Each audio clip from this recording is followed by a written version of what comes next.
चिन्तयदेकामं तं तं प्राप्नोति निश्चितं परमेश्वर्यमतुलं प्राप्यस्ते भूतले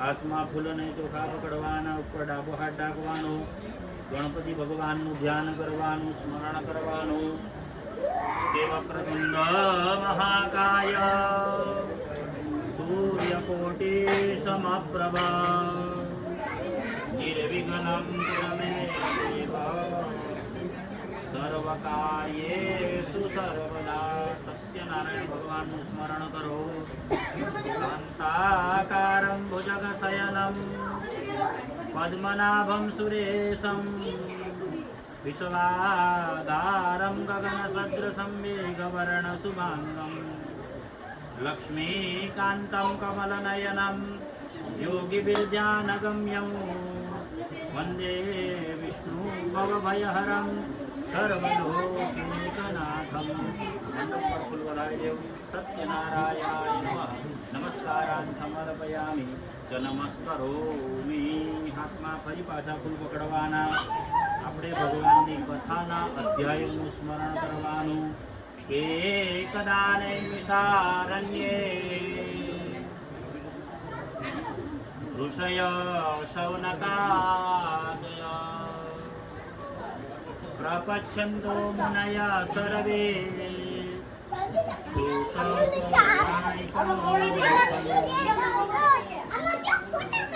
व्रतेन तपसा किंवा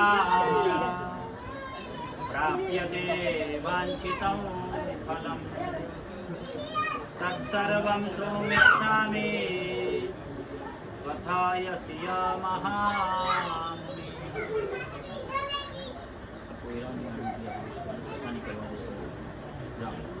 મલાડાને કેમ મોકલામાં ઢાંકીને તો તમે લોકો એ બાજુ હા તો તે મને કથા જ નહીં કરવા દે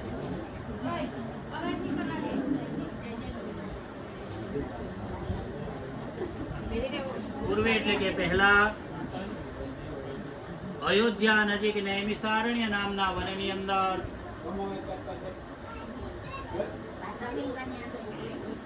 સૌનકાદી સનકાદી ઋષિમુનિઓ રહેતા હતા. એક વખત દેવયોગના લીધે દેવની કૃપાના લીધે ભગવાન શ્રી હરિ વેદવ્યાસ ભગવાનનું આગમન થાય છે. 88,000 ઋષિમુનિઓ જ્ઞાન ગ્રહણ કરવાની ઈચ્છાથી વ્યાસજીના સાનિધ્યમાં બેઠા છે.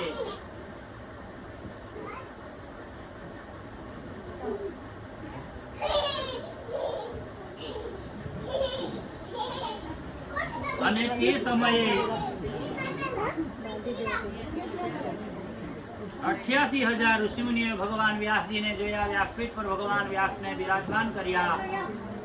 કથાના મંગલાચરણની અંદર ભગવાન વ્યાસજીનું મહાત્મ્ય આવે છે. નમોસ્તુ વ્યાસ વિશાલ બુદ્ધિ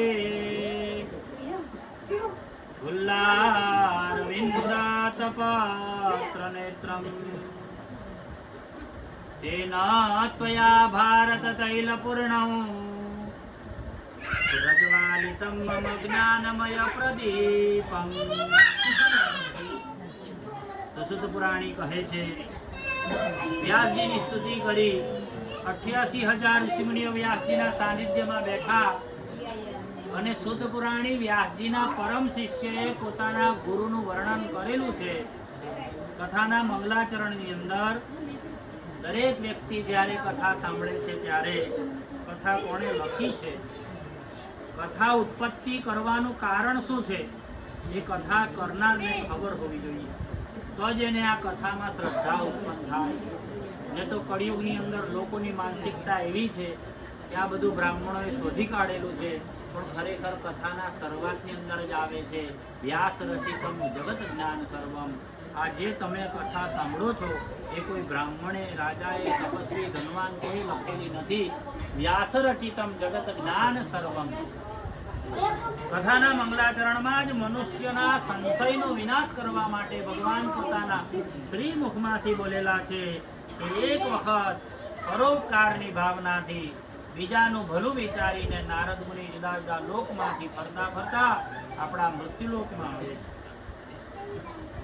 મૃત્યુલોકનો અર્થ જે વ્યક્તિ સમજે છે એને જ આ સંસારને તરવામાં સરળતા થાય. જે મૃત્યુલોકને સમજતો જ નથી એને સંસારની માયામાંથી મુક્તિ મળતી નથી. મૃત્યુલોકનો અર્થ એવો છે કે જ્યાં રામ આવ્યા રામે જવું પડ્યું, કૃષ્ણ આવ્યા કૃષ્ણે જવું પડ્યું, આદિ શંકરાચાર્ય આવ્યા, રામકૃષ્ણ પરમહંસ આવ્યા, યોગી તપસ્વી અનેક ધનવાન બળવાન કીર્તિવાન આવ્યા, ચક્રવર્તી રાજા આવ્યા, 10 માથા વાળો રાવણ આવ્યો, 1000 હાથ વાળો સહસ્ર અર્જુન આવ્યો, શુંભ આવ્યો, નિશુંભ આવ્યો, કંસ આવ્યો, બાણાસુર આવ્યો, ભસ્માસુર આવ્યો, અનેક આવ્યા અને અનેક ગયા. આજ દિવસ સનાતન વૈદિક હિન્દુ ધર્મમાં કોઈ વ્યક્તિ એવો થયો નથી સિવાય શિવ કે જે મૃત્યુના નિયમને બદલી શકે. મહાદેવ એક જ એવા છે સમગ્ર પૃથ્વી પર કે જે મૃત્યુંજય છે, જેણે મૃત્યુ પર વિજય ન ભૂતો ન ભવિષ્યથી એવું કોઈ ભૂતકાળમાં થયું નથી અને ભવિષ્યમાં પણ કોઈ થશે નહીં. 88,000 ઋષિમુનિઓ સાંભળે છે. સૂત પુરાણી કહે છે, વેદવ્યાસ ભગવાન વ્યાસપીઠ પર બેઠા છે અને કહે છે કે નારદ મુનિ બધા લોકમાં ફરીને વિશ્રાંતિ મૃત્યુલોકમાં કરે છે. સંસારની માયાને પોતાના આંખે જોઈ અને એનું વર્ણન કર્યું છે. મારા પિતા બ્રહ્માએ કેટલું સુંદર આ જગત બનાવ્યું છે, કેટલી નદી બનાવી, સમુદ્ર બનાવ્યા, સાગર બનાવ્યા, કેટલા તપસ્વી, કેટલા જ્ઞાની બનાવ્યા, કેટલા પણ અનેક પ્રકારે પુણ્યશાળી બનાવ્યા. 84 લાખ યોની જોઈ, હાથી, ઘોડા, કીડી, મકોડા, જીવ માત્રને જોઈને અદ્ભુત મારા પિતાએ આ સંસાર ચક્ર બનાવ્યું છે એવું સૂત પુરાણી કહે છે. નારદ મુનિને જોઈને વિસ્મયતા પામવા લાગી. થોડો સમય ગયો અને સંસારમાં દુઃખ અને સુખ ચક્રને જોયું. નારદ મુનિએ 84 લાખ યોનીને જોઈ તો કૂતરો છે તો કૂતરો હરખું જીવે, હાથી છે તો હરખું જીવે, કીડી, માખી, મકોડા, મચ્છર, તમે 84 લાખ યોનીમાં બધી યોનીને જો ભગવાને જેને જે જીવવાનું આપ્યું છે તે જ જીવે છે. કાગડો હોય તો કાગડો જે ખાય એ યોનીમાં તે જ રીતના જીવે, જન્મે, મરે, બધું એક સરખું છે. પણ જ્યારે નારદ મુનિએ મનુષ્યને જોયા તો મનુષ્ય જેટલા જુદા જુદા દેખાય તેટલા બધા જુદા જુદાનું જીવન પણ જુદું, બધાના દુઃખ જુદા જોયા, બધાના કર્મ પણ જુદા જોયા. તમે જો શાંતિથી તો કાગડો, હાથી, કીડી, મકોડા, જીવ માત્ર, ગાય, બળદ, તમને જેટલા જીવ દેખાય બધા એક સરખું જીવે છે. પણ તમે માણસને જો તો બધા માણસ જુદું જુદું જીવે. કોઈના ઘરે ખાવા માટે ખૂબ અન્ન છે તો ખાનાર નહીં મળે, કોઈના ઘરે ખાવાવાળા વધારે છે, ખાવા માટે અન્ન નહીં મળે, કોઈને શ્રદ્ધા નહીં મળે, કોઈને શક્તિ નહીં મળે, કોઈને કુટુંબની ભાવના નહીં મળે, કોઈના ઘરમાં મા બાપનું માન નહીં મળે, કોઈના ઘરમાં ચરિત્ર વગરના માણસ, કોઈના ઘરમાં વ્યસની માણસ, કોઈના ઘરમાં વ્યભિચારી માણસ, કોઈના ઘરમાં નાસ્તિક માણસ, કોઈના ઘરમાં ધાર્મિક માણસ. જેટલા સંસારમાં જીવ દેખાય છે બધા જીવના કર્મ બી જુદા અને દુઃખ બી જુદા અને સુખ બી જુદા. કોઈના પાસે બહુ બધું છે પણ સંતોષ નહીં મળે અને કોઈ બિચારો ગરીબ છે તેને સંતોષથી જીવન જીવે. આવું બધું જ્યારે નારદ મુનિએ જોયું તો નારદ મુનિને પહેલો વિચાર આવ્યો, સંસાર સાગરમ ઘોરમ અનંતમ ક્લેશ ભાજનમ. સંસાર ઘોર સાગર છે, અનંત એટલે મને તો આ જોઈને એવું દેખાય છે કે આ કોઈ વ્યક્તિ આ સંસારમાં અનંત એટલે એનો અંત જ નથી. આ દુઃખી તે કોઈ દાડે સુખી થવાના જ નહીં. સંસારમાં દુઃખ જોઈને નારદ મુનિ કલ્પવૃક્ષને, કામધેનુને, બ્રહ્માને બધાને પૂછે છે કે આ સંસારમાં આ બધા જીવ એક સરખા સુખી દુઃખી, મનુષ્ય કેમ જુદા જુદા દુઃખી સુખી? ત્યારે નારદ મુનિને કહ્યું, હવે કોની પાસે જાઉં અને મારી જે મનમાં શંકા થઈ એને કોણ કાઢી આપે, કોણ સમાધાન કરી આપે? એટલે નારદ મુનિને થયું કે મારા પિતા બ્રહ્માએ પણ એમ કીધું છે કે મારા પિતાને ખબર છે. બ્રહ્માના પિતા નારાયણ પરમાત્મા, ઓંકારનો ફોટો જો, એમાં સૌથી મોટા દેવ નારાયણ, એનાથી મોટું સ્વરૂપ બીજા કોઈનું. કેમ? તો કે સંસારની ઉત્પત્તિ બ્રહ્માના હાથમાં છે, સંસારનો સંહાર મહાદેવના હાથમાં છે પણ સંસારનું ભરણ પોષણ કીડીને પણ હાથીને મણ આપે એ નારાયણ સિવાય બીજું કોઈ કરી શકે નહીં. માળા કાઢીને ઉપાસના કરીને જિંદગી આખી ખર્ચી કાઢે, પણ નારાયણ એક જ એવા દેવ છે જે કર્મનું પણ ફળ આપે છે. બાકી મહાદેવની ભક્તિ કરો, માતાજીની ભક્તિ કરો, ગણપતિની ભક્તિ કરો, તમને 84 જેટલા પણ 64 68 જેટલા પણ 33 કોટી દેવમાં તમે ગમે તેની ભક્તિ કરો, બધા ભક્તિનું ફળ આપે, પણ કર્મનું ફળ સિવાય નારાયણ કોઈ આપી શકતું. એટલે નારદને થયું હવે આ જે બધા જે દુઃખી સુખી છે, હવે એ તો હવે કર્મનો હિસાબ કરવાવાળા ભગવાન પાસે જાય તો જ ખબર પડે. એટલે નારદ મુનિ ભગવાન જ્યાં ઉરવ્યામ શિર સમુદ્રેસ્મિન સિતચંદ્રે સકર્ણિકે તત્ર ત્વમ સત્યયા સાર્વમ સત્ય સભવ સંવિદો. ભગવાન જ્યાં સમુદ્રમાં છે એ સમુદ્રમાં જાય છે. શાંતાકારમાં બેઠેલા છે, ભુજગ શયનમ પોતાના જમણા હાથ પર સુતેલા છે, જેના ગળામાં વનમાળા છે, જેના માથામાં ચંદ્ર જેવું તેજ છે, આંખમાં ચંદ્ર જેવી શીતળતા છે, સૂર્યના કરોડો સૂર્ય જેટલું તેજ છે, જેના ચરણની પાસે માયા પણ છે, મુક્તિ પણ છે અને મોક્ષ પણ છે. ભગવાન ત્રિપતિ છે. વિષ્ણુ ભગવાનની પાસે 3 શક્તિ છે. તિરુપતિ બાલાજી જાઓ તો તેની બાજુમાં 3 ભગવાનની પત્ની છે. ખરેખર પદ્મનાભ મંદિર છે જ્યાં ભગવાનનું મૂળ સ્વરૂપ છે.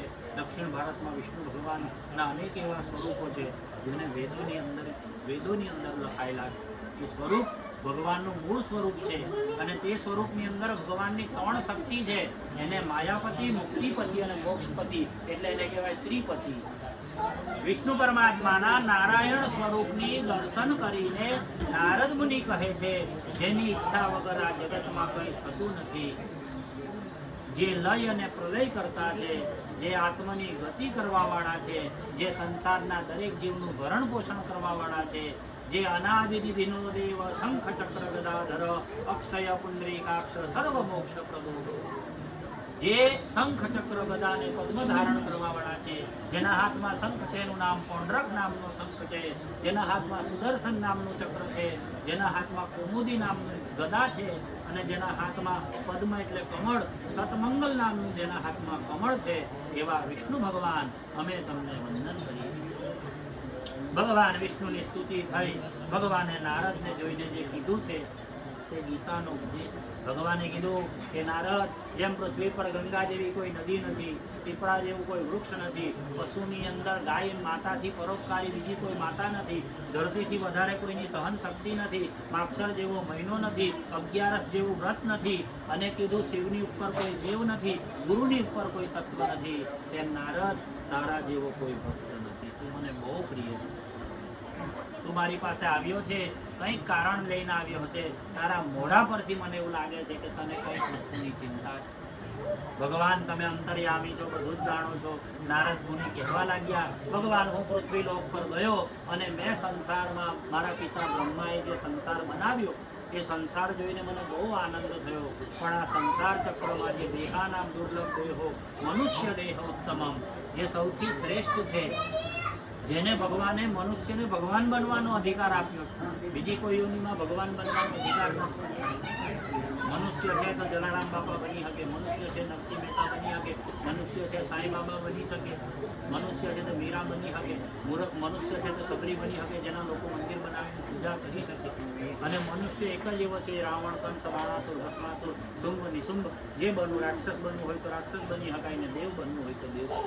એટલે દેહાનામ દુર્લભ દેહો મનુષ્ય દેહ ઉત્તમમ.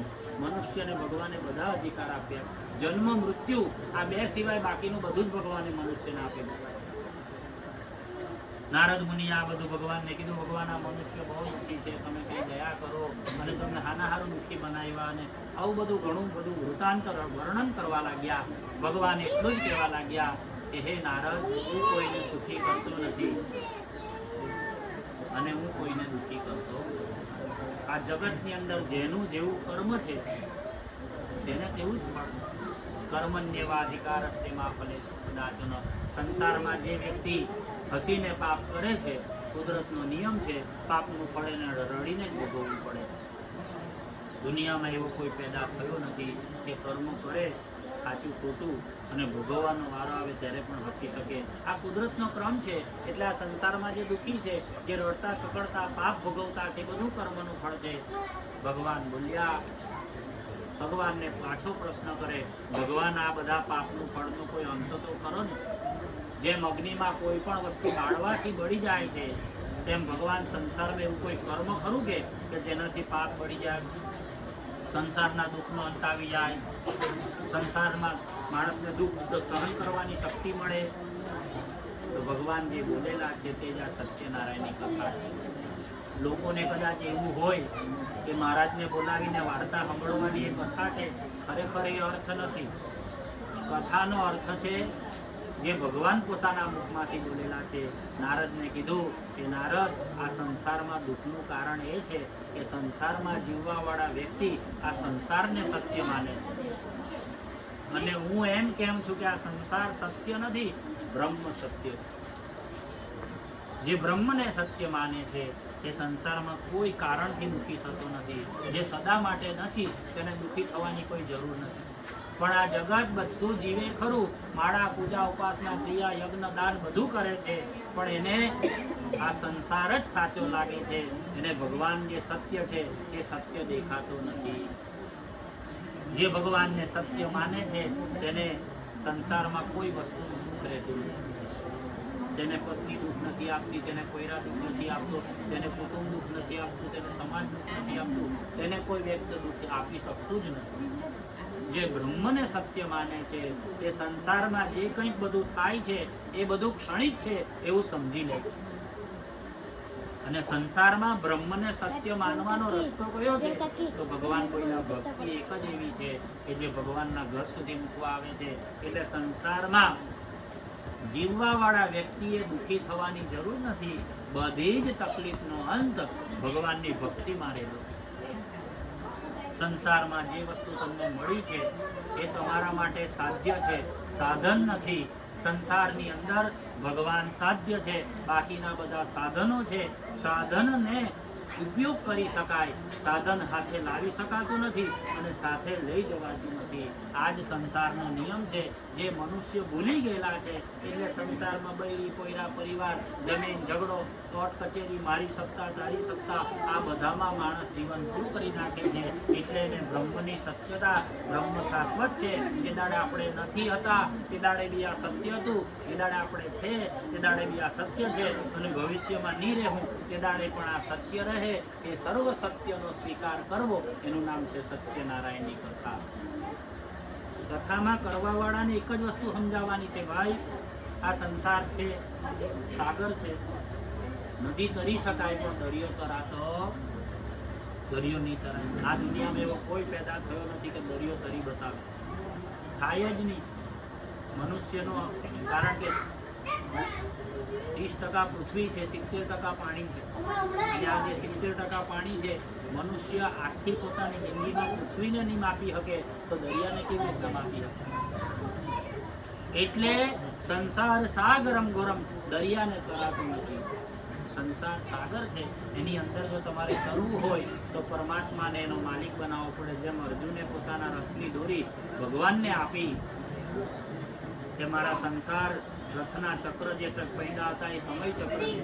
સંસારમાં જીવવાવાળા વ્યક્તિના સમય ચક્રની દોરી જો ભગવાનના હાથમાં હોય તો માણસ ગમે ત્યાં ખાડા કબચ્ચામાં, વ્યસનમાં, વ્યભિચારમાં, પારકી સ્ત્રીમાં, જુગારમાં, આ બધી વસ્તુમાં ફસાતો નથી. પણ રથની દોરી બીજાના હાથમાં આપી દો તો પછી તે બીજો જ્યાં લઈ જાય ત્યાં જવું. એટલે સંસાર એ રથ છે અને રથની દોરી ભગવાનના હાથમાં આપવી પડે. એટલે એનો સાર એટલો જ છે, સત્યનારાયણની કથામાં પહેલું જ કીધું છે, સત્યમ પરમ ધીમહિ. સત્યથી મોટું પરમાત્માનું કોઈ સ્વરૂપ નથી. એ સત્યનો સ્વીકાર કરી લેજો. સંસારમાં કોઈ દુઃખ જેવી વસ્તુ નથી. સંસારમાં કોઈ વસ્તુ ભગવાન સિવાય સુખી કરતી નથી. એટલે ભગવાન ઉપર વિશ્વાસ રાખો. કથાના મંગલાચરણની અંદર નારદ અને નારાયણ વચ્ચે સંવાદ થયો. ભગવાને એક જ વાક્યમાં આખી કથાનો સાર કીધો છે, પત્રમ પુષ્પમ ફલમ તોયમ યજ્ઞામ ભક્ત્યામ સમર્પયે. પત્ર પુષ્પ ફળ ફૂલ પાણીથી જે સત્યને અર્પણ કરે એ સત્ય ઈશ્વરરૂપી સ્વીકાર કરશે અને સંસારમાં એને કરવામાં પરમાત્મા મદદ કરશે. ગુજરાતી નિહાળમાં ભણતા ત્યારે માસ્તર પ્રાર્થના કરાવે, પ્રસત્યોમાં હેતી પ્રભુ પરમ સત્ય તુલે. એ પરમ સત્ય પરમાત્માનું છે. સંસારમાં કોઈ બી વસ્તુ ગાડી, ઘર, બંગલા, રૂપિયા, પૈસા, પત્ની, પરિવાર, માલિક, શેઠ, નોકર, જે કંઈ બધું છે તે આપણને જીવવામાં મદદ કરે છે. જીવનની અંદર જીવા પછી જે કર્મની ગતિ છે એ નારાયણના હાથમાં છે. એટલે ગીતામાં ભગવાને અર્જુનને કીધું છે, સર્વ ધર્મ પરિત્યજ્ય મામકે એકા શરણાગત. બધું છોડીને તું મારા શરણમાં આવ, કારણ કે મારે જ કર્મનો હિસાબ કરવાનો. એટલે કથા પહેલું સુંદર વર્ણન એવું છે, ભગવાન પર વિશ્વાસ રાખજો. ઇતિ સ્કંદ પુરાણે રેવા ખંડે કથાનો પહેલો અધ્યાય પૂર્ણ થાય. બોલો શ્રી સત્યનારાયણ દેવ કી, સદગુરુ દેવ કી. કથાના બીજા અધ્યાયની અંદર પૃથ્વી પર ભગવાનની પૂજા કોણે કરી, ભગવાન ઉપર ભગવાનનો મહિમા પ્રચાર પ્રસાર કોણે કર્યો? તો ભગવાન કહેવા લાગ્યા કે એક વખત સતાનંદ નામનો બ્રાહ્મણ કાશીનગરમાં ભિક્ષા માંગતો હતો. આ બધા ક્રિયા કર્મકાંડ બધી જ્ઞાતિઓ થઈ તે સમયે નહીં કરતી હતી. આ તો બધું 30, 40, 50 વર્ષથી બધા કરતા હતી. 100 વર્ષથી, આ બહુ વર્ષથી, પણ પહેલા બધી જ્ઞાતિઓ નહીં કરતી હતી. અને થતી તો તીર્થ ક્ષેત્ર પર જ થતી. તમારે કંઈ બી કરવું હોય તો ચાણોદ જવાનું, નાસિક જવાનું, અયોધ્યા, મથુરા, માયા, આ બધું આ બાજુ જવું પડે. ત્યાં બધા કર્મો બધા હતા. પછી પૈસાના પાર્જન માટે બ્રાહ્મણો તીર્થ છોડીને ગમે ત્યાં વસી ગયા અને જીવન જીવવા માટે આ બધો વેપાર થઈ ગયો. બાકી આ બધી વસ્તુ છે ને, આ બધી દુર્લભ વસ્તુ. વેદના મંત્ર એટલે ભગવાનનું રહસ્ય. આ મંત્રો બોલાય ને, મંત્રનો અર્થ છે મનને એકાગ્ર કરે, એને મંત્ર છે. મન એ ક્રિયા છે કે જે તમારા મનને કાબૂમાં. દાખલા તરીકે કોઈ સ્ત્રી છે, તમને ખરાબ વિચાર આવે તેના પર, અને તમે ભગવાનને યાદ કરો અને વિચાર જતો રહે, તેમાં કર્મકાંડ એ ગુપ્ત રહસ્ય છે. મારા શ્રી એમને એમ નથી કહી ગયા કે પ્રથમ જન્મે કર્મકાંડ. પહેલા જન્મ લે તો મનુષ્યનું કર્મકાંડ કરીને રહસ્ય જાણવું. આ બધી છે ને, આ વિદ્યા છે. કર્મકાંડની અંદર કામિક અને નિષ્કામિક, કામનાવાળા કર્મકાંડ જુદા છે. કોઈરાના લગ્ન નહીં થતા હોય, કે ભાઈ કોઈરાની થતા હોય, કે નોકરી નહીં મળતી, એ બધા કામિક પ્રયોગ. અને કર્મકાંડમાં નિષ્કામ પ્રયોગ પણ છે. દાખલા તરીકે લક્ષ્ય 84 નિવારણ પ્રયોગ, એ બી કર્મકાંડ જ છે, પણ એ નિષ્કામ છે. એમાં કોઈ કામના નહીં, મુક્તિ સિવાય, ભગવાનની પ્રાપ્તિ સિવાય. તેમ માણસના કર્મના 2 પ્રકાર છે, એક નિષ્કામ અને બીજું સકામ. અને કર્મકાંડના 2 પ્રકાર છે. અને સંસાર ચક્રમાં દરેક જીવ આ 2 કર્મોમાંથી પસાર થાય. જેને ભગવાનની પ્રાપ્તિ હોય તે નિષ્કામ કર્મમાં જાય, અને જેને સંસારની સુખની ઈચ્છા હોય તે સકામમાં જાય. એટલે કથાના બીજા અધ્યાયમાં સતાનંદ નામનો બ્રાહ્મણ પૃથ્વી પર ભિક્ષા માંગે. કાશીનગર કહેવાય. જ્યારે ભગવાનની દ્રષ્ટિ પડી, ભગવાનને થયું કે અમારી ભક્તિ તો બહુ કરે છે પણ સુખી નથી, એને કંઈક એવો સકામ રસ્તો બતાવવો. સકામ કે જે રસ્તા પર ચાલવાથી એની બધી કામના પૂરી થશે. ત્યારે ભગવાન એક વૃદ્ધ બ્રાહ્મણ રૂપ લઈને આવ્યા અને સતાનંદને કીધું કે તું શા માટે ભિક્ષા માંગી છે? તો કે પરિવારને જીવડાવવા માટે મારી પાસે કોઈ સામર્થ્યતા નથી અને શક્તિ નથી. તમે કોઈક રસ્તો હોય તો મને બતાવો. તો ભગવાન બોલ્યા, તું સત્યનારાયણ વ્રત કર. આટલું બોલીને ભગવાન અંતર્ધ્યાન થઈ ગયા. સતાનંદને થયું કે મારે સત્યનારાયણની વ્રત કથા કરવી છે. જો ભગવાન મારા ઉપર કૃપા કરે તો હું સત્યનારાયણની વ્રત કથા કરું. હવે તમે વિચાર કરો, ભગવાનની કૃપા વગર એક વૃક્ષને ફળ નથી આવતા, છોડને ફૂલ નથી આવતા. આ એક મુઠ્ઠીને 1000 દાણા એમને એમ થાય. ભગવાન કૃપા કરે ને વરસાદ આવે તો પૃથ્વી અને વરસાદનું મિલન થાય, તો પૃથ્વીમાંથી અન્નરસ ઉત્પન્ન થાય. પ્રકૃતિનું સંતાન એ અન્ન છે. અન્નથી વીર્ય બને અને વીર્યથી આ પ્રજા ઉત્પન્ન થાય. એટલે ગીતામાં ભગવાને ક્રમ બતાવ્યો છે. સારા કર્મની જરૂર કેમ છે? તો કીધું યજ્ઞાત ભવતી પર્જન્ય. યજ્ઞ કરો, સારા કામ કરો તો પર્જન્ય એટલે વરસાદ આવે. વરસાદથી શું થાય? તો કીધું યજ્ઞાત ભવતી પર્જન્યમ, પર્જન્યમ ભવતી અન્નમ. એ વરસાદ આવે તો અન્ન થાય. અન્નથી શું થાય? તો કે અન્નાદ ભવતી ભૂતાની. અન્ન ખાઈને લોકો પ્રજા ઉત્પન્ન કરે છે. એટલે અન્નાદ ભવતી ભૂતાની, બીજા બધા મનુષ્યો ઉત્પન્ન કરે. તે શું કરે? ભૂતાની ભવતી યજ્ઞમ. એ પાછા સારા કર્મ કરે તો ફરી પાછો સારો વરસાદ આવે. એટલે ધર્મશાસ્ત્રની અંદર આ સત્સંગ કે સત્કર્મ એમને એમ નથી. એના પછાડી સંસાર ચક્ર છે. અને એ સંસાર ચક્રની અંદર સારા કર્મથી સારો વરસાદ, સારા વરસાદથી સારું અન્ન, સારા અન્નથી સારી પ્રજા, અને સારી પ્રજાના સારા કર્મથી પાછો સારો વરસાદ. હવે કુદરતની સાંકળ તૂટી જાય, સારા કર્મ કરવાનું છોડી દેવું તો પછી સારો વરસાદ આવે ક્યાં? એટલે કોઈને કદાચ એવું અભિમાન થઈ જાય કે આ સંસારમાં ભગવાન જેવું કંઈ નથી, ગુરુ જેવું કંઈ નથી, તો આ સંસારની અંદર તૈયાર રહેવાનું મહા ઉપદ્રવ માટે.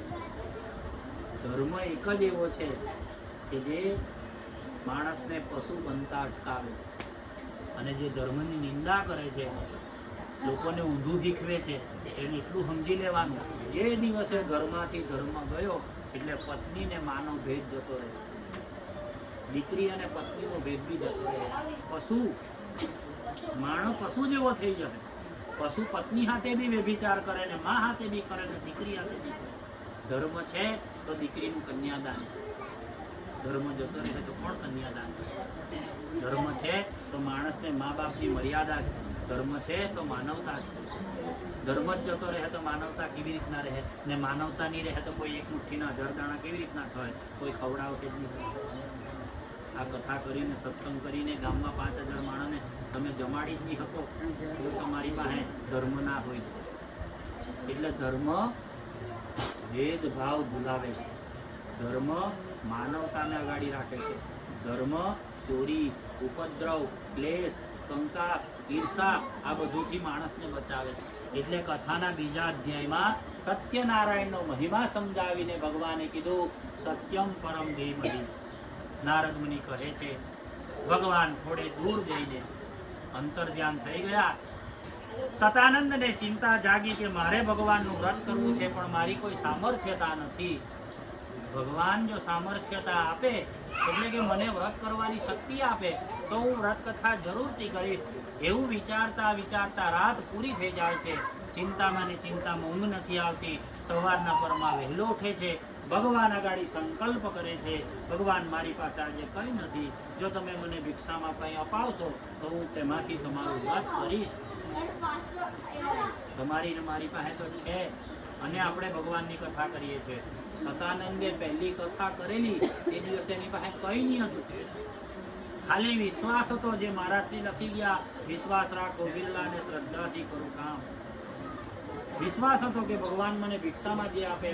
તે દિવસે એવી ચમત્કાર થયો, એવી ક્રિયા થઈ કે કોઈ દિવસ લોકો બોલાવીને નહીં આપતા હતા, પણ તે દિવસે સતાનંદને લોકો, એ બ્રાહ્મણને લોકો બોલાવીને આપવા લાગ્યા. એની જોડી ભરાઈ ગઈ. એને વિચાર આવ્યો આખી જિંદગી ભિક્ષા માંગી, કોઈ દિવસ લોકો બોલાવીને તો આપે નહીં, ને આજે ભગવાનની પૂજા કરવાનો સંકલ્પ કર્યો. લોકોએ ફળ આપ્યા, કોઈ ઘઉંનો લોટ આપ્યો, કોઈ કપડાં આપ્યા, કોઈ ફૂલ આપ્યા. અરે આ તો બધું ભગવાનના નામ પછાડી થયું છે. તો ભગવાનના નામમાં આટલી તાકાત હોય તો ભગવાનના કામમાં કેટલી તાકાત હશે એવો એને વિશ્વાસ થઈ જાય છે. પોતાની પત્ની સાથે પૃથ્વી પર પોતાની સક્ષમતા બુદ્ધિ પ્રમાણે જે કંઈ ભગવાને બોલેલા તે બધું યાદ રાખીને તે બધી ક્રિયા ભગવાનને અર્પણ કરી. પૃથ્વી પર એક જ એવો થઈ ગયો કે જેણે ભિક્ષા માંગીને ભગવાનની કથા કરી. ભગવાનની જ્યારે કથા ચાલતી હતી ત્યારે ભીલ જાતિનો પઠિયારો આવે છે. પઠિયારાના માથા પર લાકડાનું વજન છે, એને તરસ લાગી છે. બ્રાહ્મણના ઘરમાં કથા ચાલતી હતી, લાકડાનો ભાલો મૂકી દીધો અને એને એટલું જ કીધું કે તમે આ બધું શું કરો છો? બ્રહ્મકૃત બ્રાહ્મણો બ્રહ્મી બ્રહ્મજ્ઞ બ્રાહ્મણ પ્રિય, તમે આ શું કરો છો? તો કે મેં સત્યનારાયણની વ્રત કથા કેમ કરી? તો કે વર્ષો પહેલા ભિક્ષા માંગતો હતો, આજે થોડું જીવનમાં સુખ છે, ભગવાનની કૃપા થકી આ બધું મને મળ્યું છે, એટલે હું ભગવાનનો આભાર માનું છું. ભગવાનની પૂજા એ ભગવાનના આભાર માનવાની નહીં. ઘર બનાવ્યું, વાસ્તુ કરો તો ભગવાને પાકું ઘર આપ્યું એનો આભાર માનવો. જીવનમાં દરેક વસ્તુ, મા બાપ મરી જાય તો દીકરાએ બારણામાં ખુરશી મૂકીને મા બાપનો આભાર માનવો, એને શ્રાદ્ધ કહેવાય. શ્રદ્ધાથી મા બાપનું ઋણ સ્વીકારવાનું. ગર્ભદાન સંસ્કાર, શ્રીમંત સંસ્કાર, પ્રસૂતિ સંસ્કાર, નામકરણ સંસ્કાર, કર્ણવેદ સંસ્કાર, વિદ્યા સંસ્કાર, અન્નપ્રાશન સંસ્કાર, ચોલ સંસ્કાર, યજ્ઞોપવિત લગ્ન, 15 સંસ્કાર મા બાપ કરે. એના ઋણમાંથી મુક્ત થવા માટે દીકરો અંતિમ સંસ્કાર છે. આ મા બાપ દીકરાને વીર્ય અર્પણ કરીને આને જન્મ આપે, એનું નામ રાખે, નવડાવે ધવડાવે, મોટો કરે, મજૂરીએ જઈને ભણવા મોકલાવે, કામદા કરીને લગ્ન કરી આપે, કોઈનો હોય તો બધું આંખ બંધ કરીને મીકીને બધું દીકરા બધાને આપી જાય. અને જે લીધું છે એને ચૂકવવાની સારી તક છે, એને આપણે સૂતક કહીએ. ચૂકવા જાણે ને આ ભાઈઓ તો બધા નદી પર આવે એટલે ખબર, પણ બહેનોને નથી ખબર સૂતક એટલે શું. બહેનો નદી પર નથી આવતા અને ઘરે કોઈ સમજાવે નહીં, પેલા ઢોલકા બહુ વાગે એટલે. પણ સૂતકનો અર્થ કે શું એટલે સારી ને તક એટલે સમય, મા બાપના ઋણમાંથી મુક્ત થવાનું સારું. એટલે આ જીવનની અંદર ઋણ છે, 5 ઋણ છે, યાદ રાખજો. દેવ ઋણ, દિવ્ય મનુષ્ય ઋણ, યમ ઋણ, ઋષિ ઋણ અને પિતૃ ઋણ. આ 5 ઋણમાંથી આ જન્મ ભગવાને પણ 5 ઋણના લીધે લેવો પડ્યો. તમને કદાચ નહીં ખબર હશે, જ્યારે કૃષ્ણ ભગવાને પારધીએ બાણ માર્યું ને, ત્યારે સંજય એમ કહે કે આ ભગવાને બાણ કેમ ખાવું પડ્યું ખબર? ભગવાન વળી બાણથી મરે? એના હાથમાં સુદર્શન ચક્ર, એને વળી ભગવાનને કોણ વસ્તુ મારી શકે? પણ ભગવાને કીધું ભગવાને ઋણથી મળવું પડ્યું છે. કેમ? કે ગયા જન્મમાં વાલીને તાળના ઝાડ પછાડી સંતાઈને રામ અવતારમાં બાણ મારેલું છે. રામે વચન આપેલું વાલીને કે કૃષ્ણ અવતારમાં તું મને મારજે.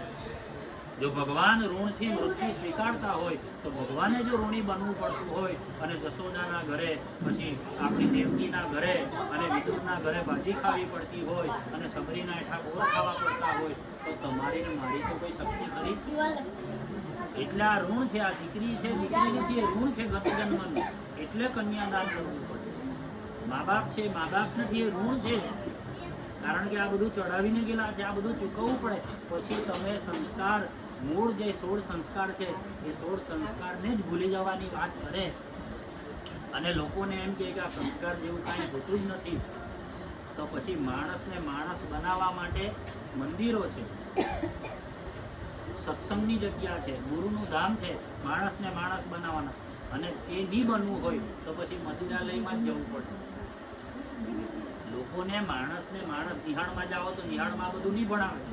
એના માટે તમારે સત્સંગમાં જવું પડે, ભગવાનની કથા. હવે તમારે માણસ બનવું હોય તો આ કથામાં તમારે બેહવું પડે. પછી ઢોર ઢાખર જેવું જીવવું હોય તો બધી બહાર બીડી પીને મજા કરવાની. એના માટે તો કોઈ નિયમ જ નથી. એટલે કહેવાનો અર્થ એટલો જ છે, મર્યાદા એટલી જ છે કે ધર્મ રક્ષિતા રક્ષિત ધર્મ. જીવનમાં યાદ રાખજો, તમે જે ગુરુની 5, 25, 50 વર્ષ માળા કરી છે, એ ગુરુએ તમને જે જ્ઞાન આપ્યું છે, તે ગુરુ થકી તમને જે કર્મ મળ્યું છે, ગુરુ થકી જે તમને ભક્તિ મળી છે, ગુરુ થકી જે તમને પુણ્ય મળ્યું છે, તમે 50 વર્ષ જે દળેલું છે, એ કોઈ પાપી માણસ આવીને તમને ઊંધું સમજાવે અને તમે તે સ્વીકારી લેવું તો તે પાપીનું કંઈ નથી જતું, તમારી 50 વર્ષની ભક્તિ જતી રહે છે. એટલું ભૂલશો નહીં. એટલે ગમે ત્યાં જાય ને ગમે તે લવારો કરે નહીં સાંભળવાનું. એનાથી નુકસાન છે, એનાથી ફાયદો નથી. સરવાળો ને બાદબાકી કરશો ને તો એનાથી નુકસાન છે. ને બીજી વાત યાદ રાખજો, 900 વર્ષ મોગલના અને 100 વર્ષ અંગ્રેજના, 1000 વર્ષની ગુલામી ભોગવવા છતાં પણ હિન્દુ ધર્મનો કોઈ નાશ કરી નહીં શક્યો. તો આ દુનિયામાં કયો એવો માણસ છે જે 50 વર્ષમાં લોકોને માળા, પૂજા, ઉપાસના, યજ્ઞ, કર્મ કરતા અટકાવી શકે? કોઈ છે માઈનો દીકરો કે જે 50 વર્ષનું આયુષ્ય લઈને આવે ને લોકોને એમ કહે કે ગુરુ નહીં કરવાના, ને માળા નહીં કરવાની, ને યજ્ઞ નહીં કરવાના, દાન નહીં કરવાનું, ને મંદિરે નહીં કરવાનું, ને પૂજા નહીં કરવાની, ને આવું કોઈ કરી શકે? જો 1000 વર્ષનો પરધર્મી પુરુષ, 900 વર્ષ મુગલ એટલે મુગલ સામ્રાજ્ય એટલે ઇસ્લામ ધર્મ. જો 900 વર્ષ મુગલ લોકોએ રાજ કરીને બી આપણો ધર્મ આ ચોટલી રાખવાવાળા, કપાળમાં ચાંદલો કરવાવાળા જો નહીં મારી રેખા હોય, તમને કદાચ નહીં ખબર હોય, ઔરંગઝેબ આવેલો ને, એણે આ કાશીમાં જેટલા બ્રાહ્મણો હતા ને, આ બધાની જનોઈ પકડીને મારીને કૂવા પૂરેલા. છતાં પણ આજે સૌથી વધારે ત્યાં. હવે જે 17 વખત આ સોમનાથ મંદિર લૂંટાયું અને છતાં પણ આજે ત્યાં હોનાનું શિખર ઊભું છે. એનો અર્થ શું છે ખબર? એક જ શ્લોક યાદ રાખવાનો ગીતાનો, યદા યદા હિ ધર્મસ્ય હાનિર્ભવતિ ભારત. ભગવાને વચન આપેલું છે આ પૃથ્વીને કે જ્યાં સુધી પૃથ્વી પર ભારતમાં ધર્મ છે ત્યાં સુધી હું આ ધર્મ સંસ્થાપનાર્થાય સંભવામી યુગે યુગે. મારી જવાબદારી છે. એટલે આ 10 અવતાર છે ભગવાનના. હવે તમે વિચાર કરો, 10 માથાનો રાવણ કે જેને ભગવાને 10 માથાની બુદ્ધિ આપી, તમે વિચાર કરો, છતાં રામના નામનો નાશ નહીં કરી શકે. હિરણ્ય કશ્યપ, તમને ખબર નહીં હે, એને ભગવાને એમ કીધું તારામાં તાકાત હોય ને, સૂર્ય ઉગે અને સૂર્ય આથમે ત્યાં સુધી વરદાન માંગ, તો બી હું તને મારી બતાવું. હવે કોઈ માણસ ઉપર ભગવાન આટલી કૃપા કરે અને એમ કહે કે સવારે સૂર્ય ઉગ્યો છે અને સાંજે ડૂબી જાય ત્યાં સુધી તું વરદાન માંગ, તો બી તને હું મારી બતાવું. તમે વિચાર કરો, હિરણ્યકશ્યપ સવારના સૂર્ય ઉદયથી વરદાન માંગવા બેઠો, સાંજ સુધીમાં જેટલું એની પાસે જ્ઞાન હતું તેટલું માંગ્યું. સવારે નહીં મરું, સાંજે નહીં મરું, નરથી નહીં મરું, નારીથી નહીં મરું, પશુ બધું માંગ્યું, છતાં પણ ભગવાને એને ઘરના ઉમરા પર રાખીને ચીરી કાઢી. સહસ્ર અર્જુન કોણ હતો ખબર? કે જેને ભગવાને કીધું તારા હાથમાં 1000 હાથનું પડ હે, હાથીને ઉચકીને નાખી દે, તો બી ભગવાને એને માર્યો. બલિ નામનો રાજા જેણે 99 વખત પૃથ્વી જીતી. તમને નહીં ખબર હે, રામ અવતારમાં રામ ખાલી એક અશ્વમેધ યજ્ઞ રામે પૃથ્વી એક જ વાર જીતે. એનો લવકુશે ઘોડો પકડેલો, કથા ખબર હોય રામાયણની, તો હમણાંના કોઈનાને તો જરાક જૂના હોય તો ખબર હોય. તો ભગવાન રામે એક રામ અવતારમાં એક અશ્વમેધ યજ્ઞ કરેલો. બલિ નામનો રાજા એવો હતો જેણે 99 વખત પૃથ્વીને જીતી, છતાં ભગવાને 3 ડગલામાં એને માપી કાઢ્યો.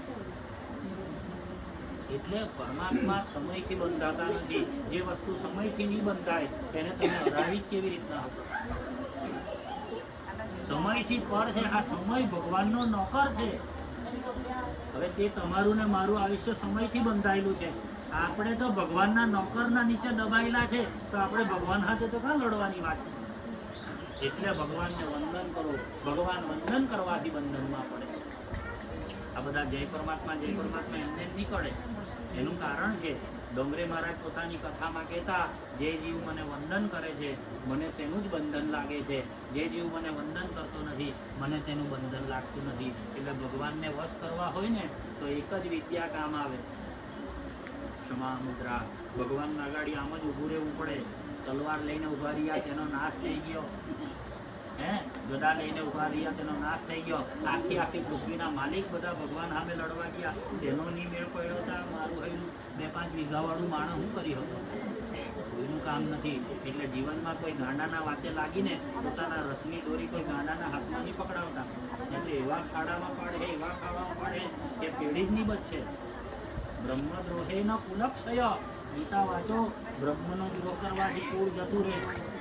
હમણાં એક વલહાડથી માણસ મને બતાવવા આવ્યો, મારા લગ્ન નહીં થાય, જરાક કંઈ વિધિ કરી આપો. તમે બધું જોયું? મેં કહ્યું ભાઈ બધું જ બરાબર છે, તો કેમ લગ્ન નહીં થાય? તો કે જ્યાં જાય તો મને કુળ પૂછે ને મને મારું કુળ નહીં ખબર. તો કુળની ખબર તો પૂરી જ નહીં કોઈ આપે. એટલે કહેવાનો અર્થ એવો બ્રહ્મદ્રોહે ન કુલક્ષય. બ્રહ્મનો દ્રોહ કરવાથી કુળ જતું. રાવણનું કુળ બચ્યું, કંસનું કુળ બચ્યું. તમે ઇતિહાસમાં જાઓ, બ્રહ્મનો દ્રોહ જેણે કર્યો એનું કોઈનું કુળ બચ્યું નહીં. ભગવાને દુર્યોધનના હોય ને પહોંચાડી દીધા. એટલે બ્રહ્મનો દ્રોહ નહીં કરો. જીવનમાં યાદ રાખો, ધર્મનો દ્રોહ નહીં થાય. માના ચરિત્ર પર અને ભગવાનની કૃપા પર શંકા નહીં થાય. યાદ રાખજો, જીવન જે હોય તે માના ચરિત્ર પર ને ભગવાનની કૃપા પર શંકા કરે ને તેને કોઈ સત્કર્મનું પુણ્ય નથી. આ દિશામાં વિચારવાની બી ના પાડેલી છે. ધર્મમાં એવું કીધું છે કે માના ચરિત્રને લગતો વિચાર બી નહીં કરવા. ધર્મસૂત્રાવલી વાંચો ને તો ખબર પડે. અમુક જગ્યાએ બોલવાનું. અમુક પાપ નહીં કરવાનું. આ બધા ઉપવાસ કરવાનું કારણ શું કે ભાઈ દેવહૂતિ 11 હોય તે દાડે તમારે માતાહાર નહીં કરાય. દેવહૂતિ 11 હોય તે દાડે નહીં કરાય. આ બધા મર્યાદા છે. એટલે લોકોને કીધું ઉપવાસ કરવાનું, તે દાડે ભૂખા રહેવાનું. આ લોકોને ભગવાનની નજીક લઈ જવાનું, પાપથી બચાવવાની ક્રિયા. પણ હવે માણસ શું છે, ગાય થઈ ગઈ જર્સી ને લોક થઈ ગયા ચરસી. ઘરમાં જર્સી ગાય એટલે જર્સી ગાયનું દૂધ પાય એટલે લોકોની બુદ્ધિ ચરસી થઈ ગઈ. એટલે પછી જમણે જ એટલું સમજાવે નહીં, આ ભેં ગાડી ભાગવત વાંચવાની છે. પણ આ પાપી પેટ છે એટલે કરાવડાવે. બાકી આ બ્રહ્મ જ્ઞાન છે, આ કંઈ મફતમાં નહીં અપાય. આના સારું તો તપશ્ચર્યા કરવી પડે, આના સારું જન્મ લેવો પડે, એના સારું અમુક વસ્તુ વાંચવી પડે, જીવનમાં અમુક ધ્યાન ભગવાનના મંત્ર જપવા પડે. આ તો ગુરુ કેટલો દયાળુ છે કે આ બધા રહસ્ય, આ વલ્લભરામ મહારાજે, રમુજીલાલ મહારાજે ભાગવતના રહસ્ય, જે આ બધા આત્મતત્વના, એ બધા લોકોને આપી દીધા. સામાન્યમાં સામાન્ય માણસ જાઓ, કોઈ ભેદભાવ નહીં, તમને બી ભગવાનની પ્રાપ્તિ.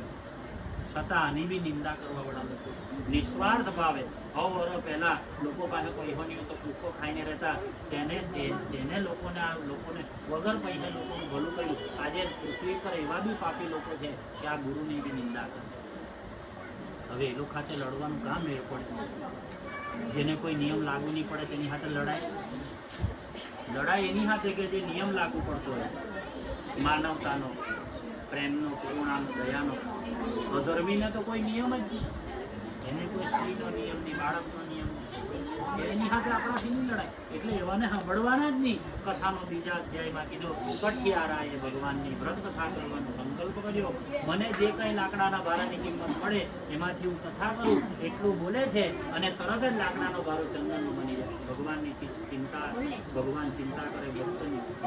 ભગવાન એમને પૃથ્વી પર નથી આવતા ભાઈ, તમારા ને મારા ખાતે. ભગવાન આપણા પછાડી ઉભો રહેલો હોય ને તો કોઈની તાકાત નથી કે માથાનો વાળ વાગો. એટલે માલિક પર વિશ્વાસ રાખો. કથાના બીજા અધ્યાયની અંદર કીધું, 18 લાકડાના ભારાની જે કિંમત મળી તે સતાનંદ બ્રાહ્મણ પાસે બોલાવીને કથા કરી. અંતે ભગવાનને પામે છે. કથાનો બીજો અધ્યાય પૂર્ણ થાય. બોલો શ્રી સત્યનારાયણ દેવ સદગુરુ દેવ. કાકા થાળી આપણને આની એની કોપરાવાળી એ પ્રસાદ મારે બનાવવાનો છે. કઈ ટાઈમ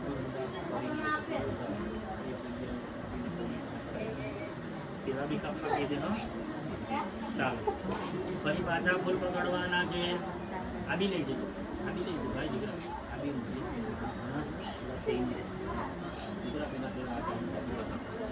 ચાલો ત્રીજા અધ્યાયની અંદર ઉલ્ખામુખ નામનો રાજા છે, જેણે ભગવાનની વ્રત કથા કરતો હતો. ભદ્રશિલા નામની નદી કિનારે સાધુ નામનો વાણિયા આવે. રાજાને કથા કરતા જોઈને કે રાજા, તમે ધનવાન, કીર્તિવાન, બળવાન, રૂપવાન, ગુણવાન, ભાગ્યવાન, રાજા પાસે તો બધું હોય. મારે આ ભગવાનની કથા કેમ કરવી પડી? તો કે હું પુત્રવાન, મારા ઘરે દીકરો નથી. આ રાજ્ય પછી મારા પછી મારી આ રાજ્યનું કોણ કરે?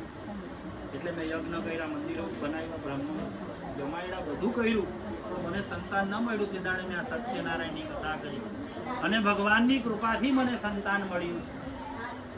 રાજાના મુખમાંથી આ સાંભળે છે એટલે તરત જ એને વિચાર આવે છે, અરે આ ભગવાનની કથા હું પણ કરું, જો ભગવાન મને દીકરો કે દીકરી આપે. જ્યારે આવું બોલ્યો ત્યારે એની પત્ની લીલાવતી પાસે ગયો અને લીલાવતીને હાથે સંકલ્પ કર્યો, ભગવાન મારા ઘરે સંતાન નથી, જો તમે મારા ઘરનો વંશનો વિનો ચલાવે તો ભગવાન હું તમારી કથા કરું. જ્ઞાન ન કરે, વિજ્ઞાન ન કરે તો શ્રદ્ધાવાન કરે. યાદ રાખો, શ્રદ્ધાનું ફળ તમારી મારી બુદ્ધિ નથી કે આપણે શ્રદ્ધાના ફળને સમજી શકીએ. આ ડૉક્ટર, એન્જિનિયર, કલેક્ટર, મામલતદાર, કલેક્ટર, આ ગમે જેટલા પણ રૂપિયાવાળા માણસ થઈ જાય, ગમે જેટલા પણ રાજાની પાસે બળ સંપત્તિ હોય, પણ શ્રદ્ધાનું ફળ ના પેલે કોઈ આવતું નથી. શ્રદ્ધાથી ભગવાને આવવું પડે અને ભગવાન જેના પછાડી આવીને ઊભો રહે તેના આગળ કોઈ સંપત્તિ, કોઈ વિદ્યા, કોઈ જ્ઞાન, કોઈ બળ, કોઈ ધન કામ આવતું નથી. ભગવાન જેના પછાડી ઉભા રહી જાય. અને ગીતામાં કીધું, શ્રદ્ધાવાન લભતે મોક્ષમ સંશય આત્મા વિનશ્યતિ. શંકાથી આત્માનો નાશ થાય અને શ્રદ્ધાથી પરમાત્માની પ્રાપ્તિ થાય. સદાનંદ પેલા સાધુ એને થયું, ભગવાનનો સંકલ્પ કરે, ભગવાન એને દીકરી આપી. જોતજોતામાં 100 વર્ષ પૂરું થયું, દીકરીની કથા કરવી પડે. ઉતાવળ કરો, ઉતાવળમાં ને ઉતાવળમાં ભગવાનની કથા નથી. પત્નીને કહે કે હમણાંની દીકરીના લગ્ન સમયે કથા, 100 વર્ષની કથાનો વાયદો લગ્ન. બાધાનો અર્થ છે બંધન કરવું. માણસ છેતરીને તો કદાચ મરી જવાય તો જતું રહેવાય, પણ ભગવાનને છેતરીને કાં જવાય? કોઈ છે જગ્યા? યત્ર યોગેશ્વર કૃષ્ણ તત્વપાતો એવી કોઈ જગ્યા જ નથી જ્યાં ભગવાનનું અસ્તિત્વ. કીડીના કણમાં, હાથીના મણમાં બધે ભગવાન. પાપીના મનની અંદર, શરીરની અંદર પણ ભગવાન છે. પાપીને ભૂખ લાગે ને, ભૂખ જે લાગે ને, હમ બેસવાનો ભૂતવા પ્રાણીના ભેટમાં સીતા. ગીતા વાંચો તો ગીતામાં ભગવાને કીધું, હું દરેક વ્યક્તિના પેટની અંદર ભૂખ રૂપે રહેલું. તમે એને ખવડાવો છો ત્યારે ભગવાન એની અંદર ભૂખમાં જે ભગવાન છે તેના આશીર્વાદ તમને મળે.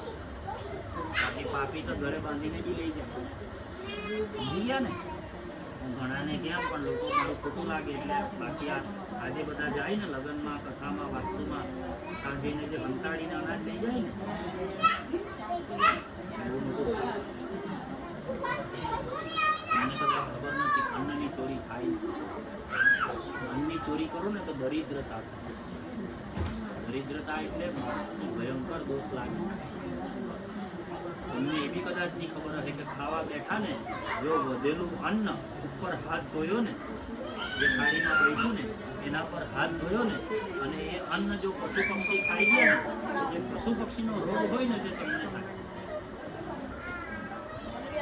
વધેલું અન્ન સાઈડ પર મૂકી દેવાનું. પણ આ તો કર્યું ચાલે. લોકો ત્યાં જાય, ની જોયેલું હોય તેવું ખાય અને પછી ની જોઈ લે એટલે ચાઈને મૂકી દે તો 10 વાર ચા પી ને બહાર બેસીને વાત કરે, 10 કપ ચા પીધી એમ કે.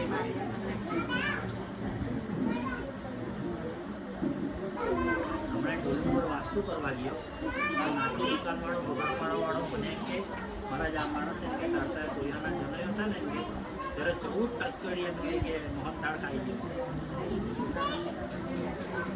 એટલે મેં કહું ભાઈ ખાવા સારું બનાવ તો ખાઈ ગયો હોય હું એમ ની એમ કે એટલે એને એમ કે 500 સુગર રહે એમ. એટલે કહેવાનો અર્થ એમાંથી હું સારું અનિતિ કરવાની. કોઈના ઘરે જાઓ ને તો આપણે એકલા નથી ખાતા, બધા બહુ ખાય અને તમે બધું ઘરે બાંધીને લઈ જાઓ અને જે કોઈ બે માણસ ભૂખા રહી ગયા તો એ ઘર માલિકને પાપ નથી લાગતું. જેણે અન્નની ચોરી કરી ને તેના માથા પર પાપ જાય. ભગવાને ઘરમાં 4 પાલા ભરીને અનાજ આપેલું હોય તો બી લોકને નાથી ચોરી ના. મને તો આજ સુધી એ જ નહીં મને આજ સુધી એ જ નહીં સમજાવ્યું કે લોકો આના હારું હંકારીને આમ કરીને લોકોના ગાને લઈને મારો તો તાર જીવ મને એમ થાય કે હું સત્સંગમાં જતા હે ને હું કરતા હે. અન્નની ચોરી કોણ કરે? અન્નની ચોરી કરવી. બધા જમી જાય અને પછી જોઈએ તો તપેલી લઈને એના ઘરે જવાનું. ભાઈ કઈ બચના કા એમ કરીને પછી લાવવાનું. તમે તો ચાલુ રસોડા હજુ તો 5 માણસ જમવાની ઢગલો કરે અને ખૂબ બચાવે એટલે 4 તગેરા ભરીને તો પેલું અનાજ હોય. હવે જે વસ્તુ વેચાતી મળે આ મોંઘવારીના જમાનામાં અન્ન કોણ બગાડે? અન્નનો બગાડ કરવો નહીં. ભગવાન રાજી નહીં થાય, ભગવાન નારાજ થાય, પછી દુકાળ પડે. એટલે આ બધું કરો તો હીખો જરાક. સમાજમાં જાઓ તો જરાક તો બુદ્ધિ દોડાવો. પશુને આપણામાં અંતર છે, મર્યાદા રાખવાની. મર્યાદા વગરનો મનુષ્ય નકામો. આપણે ભગવાનનું કામ કરવાનું છે. આ કથા છે, આ સત્સંગ છે. ત્યાં જાઓ એટલે પોતાની થાળી જાતે જ ધોવી પડે. પછી આ મુઠાડી રાખીને આવી રહેવું તે નહીં ચાલે. આ મર્યાદા છે. મર્યાદા માણસની નથી, માલિકની નથી, પરમાત્માની. આપણે ભગવાનના નામ. આજે તમે કોઈને બોલાવ્યો તો હું કીધું ચાલો મારા ઘરે જમવા આવજો એમ કીધું? મારા ઘરે ભગવાનની કથા છે, તમે આવજો. આ બધું ભગવાનના નામ પછાડી એનો ત્યાગ તેનો ભંજી થા. વેદની અંદર કીધું આ ત્યાગ ભગવાનના નામનો. પછી એક મુખ્ય અનાજ બ્રાહ્મણને દાનમાં આપો, કે તમે બ્રાહ્મણને દક્ષિણા આપો, કે લોકોના પેટમાં અનાજ આપો, કે લોકોને પ્રસાદ આપો. પણ આ ભગવાનના નામ પછાડીનો ત્યાગ છે. અને ભગવાનના નામ પછાડી અગ્નિમાં અપાયેલું, દાનમાં અપાયેલું અને કોઈને ખવડાવેલું કદી નિષ્ફળ જતું નથી. એનું ફળ ભગવાન માલિકને તો આપી જ દે છે, પણ તેના ઘરમાં અનિકી કરી ગયેલા તેને છોડે બી નહીં હગે. હા, એટલે અન્નની ચોરી કરશે. કથાના 3જા અધ્યાયમાં કલાવતીએ ભગવાનની સાથે, લીલાવતીએ ભગવાનની સાથે, સાધુવાણીએ ભગવાનની સાથે છેતરપિંડી કરી. થોડા સમયમાં લગ્ન પૂરા થઈ ગયા. લગ્ન સમય પણ કથા ભગવાનની સાથે છેતરપિંડી કરીને રાજા ચંદ્રકેતુના રાજ્યમાં વેપાર વિકસાવે. આ બાજુ સિપાહીઓ રાજ્યમાં ચોરી થાય. ચોર લોકો ચોરો ઘણી જતા હતા. સિપાહીઓ દોડે. કર્મનું ફળ ભાઈ બધાથી બચાય. બાપ છોડે પણ પાપ છોડતો નથી. જીવનમાં તમારું હોય કે મારું હોય, સમય આવે એટલે તૈયારી રાખવાની. વાકો વળી જાય. અમારા ગામમાં એક જગ્યા છે એ 7 વર્ષથી રૂહી પથારીમાં છે.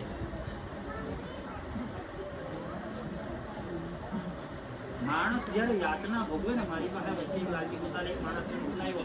એ કે મહારાજ મારી માય મરી જાય એવું કરી આપીએ. તો મને એમ થયું કે સારું આવું તો કોણ આજ સુધી કોઈ પેદા જ નહીં થયું. પછી મેં એને પહેલાં તો ખીજવાયો અમારા ગામના વડીલ હવે લાલજી કાકાનું નામ દીધું એટલે મેં એને એમ કીધું કે જરાક મારે સાંભળવા દે, તને હું ભાઈ આ કેમ વિચાર આવ્યો તને આવો બેલ શકતો? તો તે મને રડતા રડતા એમ કે મહારાજ મેં બાપના માયના 3 દીકરા એમ 2 નોકરીવાળાને હું એમ કે આ ગાવડા રાખીને 3.5 વર્ષથી માયની સેવા કરું, માય ઝાડો પેશાબ બધું મેં કરું, ઉચકવા જાઓ ને તો હવે મહારાજ અંદર જંતુ પડી ગયું. હવે મહારાજ આની સેવા કરું તો રૂમાલ બાંધીને કરું, બૈરી નહીં આવે તો કોઈ નહીં. હવે તો મેં બી મહારાજ થાકી ગયો. હવે બધા કહે કે કાંઈ જાય રસ્તો શોધવો પડે મહારાજ, મારી તો લખાઈ રહી, તમારી પાસે કઈ રસ્તો ખરો કેમ? એટલે મેં પૂછવા આવ્યો, વળવાનો તો વળો ને મારવાનો તો મારો. તો મેં કીધું ભાઈ રસ્તો છે, પણ જો તારી ખરેખર માતા ખાવાનું છોડી દે તો પછી રસ્તો થાય. તો મેં કીધું તું 11 કર. જોજો હો કે આ ભગવાન આપણે 14ના દાડે આવેલો ને બીજે દાડે દીવા હો. તો મેં ખાલી એને એટલું જ કીધું કે તું સવારે સૂર્યનારાયણ ભગવાનને ખાલી હાથમાં પાણી લઈને એટલું કહેજે કે ભગવાન માનું કંઈ રૂમ બાકી હોય તો હું 11 કરીને ચૂકવી દેવા, એના વજન જેટલું અનાજ પણ દાનમાં આપી દેવા, અને બાળકોને આટલું સમયનું દાન લખેલું છે તે બી કરી દેવા, પણ મારી માં છૂટી જવી. તમે માનહો નહીં, 14ના દાડે આવેલો, વિવાહના દાડે 4 વાગે હાજે પણ મહારાજ મારી વાત થાકી પડી, હારી માહિતી જતી રહે. હવે એમાં કંઈ ચમત્કાર નહીં મળે. બદ્રીનારાયણ ગયેલો, હું તેનું પાણી લાવેલો ગંગાજળ, મેં કીધું ભાઈ આ પૈસા કંઈ નહીં જોઈએ, માણસ મરે તેના પૈસા નહીં લેવાય, આ તું લઈ જા તારી માઈને પાજે. તો ભગવાન આમાં એવું છે કે કુદરત છે ને આ બધું રૂમથી છે, આ બધું અહીંયા જ ભોગવવાનું. સંસારના સ્વર્ગ ને નરક જે કેતે નથી, આ પૃથ્વીમાં જ સ્વર્ગ છે. સારું જીવો તો સ્વર્ગ જેવું અને ખરાબ જીવો તો નરક જેવું. એટલે કેથે છૂટાતું નથી, કોઈ માણસ બચી શકવાનો નથી. સાધુવાણીઓ જેલમાં પુરાયો, લીલાવતી કલાવતી ચામડીના રોગથી પીડાયા, રૂપિયા ધન પૈસા બધું જતું રહ્યું. કલાવતી અને લીલાવતી ઘરે ભિક્ષા માંગતા થઈ ગયા. લોકોના ઘરમાં વિષ્ણુની પત્ની લક્ષ્મી છે, યાદ રાખજો. લક્ષ્મી કેટલી છે ખબર? 8. કેટલી?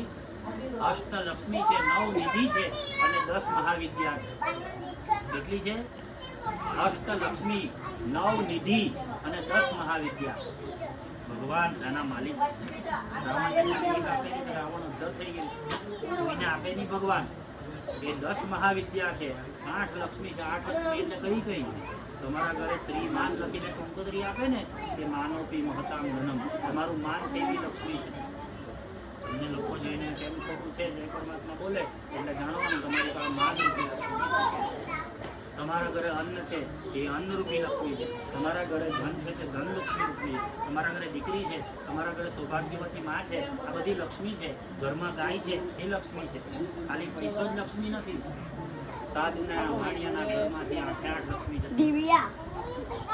લીલાવતી કલાવતી શરીર અને ચામડીના રોગમાં પૈસા રૂપિયા ધન બધા, શરીરમાં રોગ અને દુર્બુદ્ધિવાળું સંતાન, આ બધું લક્ષ્મીને નાશ કરી દે. તમે ગમે તેટલું પકડીને ભેગું કરેલું હોય રડીને, લોકોને છેતરીને, પણ ઘરમાં એક જ કોઈનો ડાવીસ પેદા થયો પૂરું નીકળ લાગે. એટલે આ કોઈના લોકોને સંસ્કાર આપવા પડે. કેમ સંસ્કાર આપવા પડે? કારણ કે તમે તો માળા કરી, તમે તો ગુરુની અમને ફોન કરે મારા બાપો મરી ગયા, ફોટાનું શું કરું? કારણ કે સંસ્કાર જ નહીં આપેલા. તો ફોટા નથી માને તો અમદાવાદ જમા, અનાવલ જમા કરવા. સંસ્કાર આપેલા હોય તો નહીં જમા કરવા. એટલે જરાક શીખો, બુદ્ધિ દોડાવો જરાક. ડોક્ટર, એન્જિનિયર, કલેક્ટર બનાવવા સારું આટલા રૂપિયા ખર્ચે પ્રાઇવેટ સ્કૂલમાં, એના કરતાં 10-15 મિનિટ કોઈરાને ભગવાન પાસે દરરોજ બેહાડો. ભગવાન પાસે 20 મિનિટ બેહાડો ને કોઈરાને તો મોટો થઈને આ પ્રશ્ન નહીં પૂછવો પડે અમને કે મારા ખોટાનું નહીં કરું. રામાયણમાં લક્ષ્મણે રામને પ્રશ્ન પૂછ્યો કે આપણા ગુરુ કોણ? કોને પ્રશ્ન પૂછ્યો? કોને પૂછ્યો? રામને પૂછ્યો કે આ પરબ્રહ્મ સચ્ચિદાનંદ વિષ્ણુ, તમે તો પરબ્રહ્મ છો, તો આપણે આ મનુષ્યમાં આપણા ગુરુ કોણ? તો ભગવાન રામ બોલેલા છે કે આ દશરથ છે ને આપણો બાપ, એનું આટલું રાજ્ય, એનું સંપત્તિ, આ બધું આપણે ભોગવીએ ને તો આપણે બાપનું મેળવેલું જેટલું ભોગવીએ ને એ બાપનો ગુરુ એ જ આપણો ગુરુ, આપણે એને ભોગવવો પડે. રૂપિયા લેવામાં રાજી અને ગુરુ લેવામાં ના પાડે તો ગુરુનો દ્રોહ થાય નહીં. જે ગુરુ પરંપરા ઘરમાં ચાલતી આવેલી હોય, બાપે જે ગુરુ કર્યો, દીકરાએ પણ તે જ ગુરુ કરવો પડે. મૂળ ગુરુ બદલાય નહીં.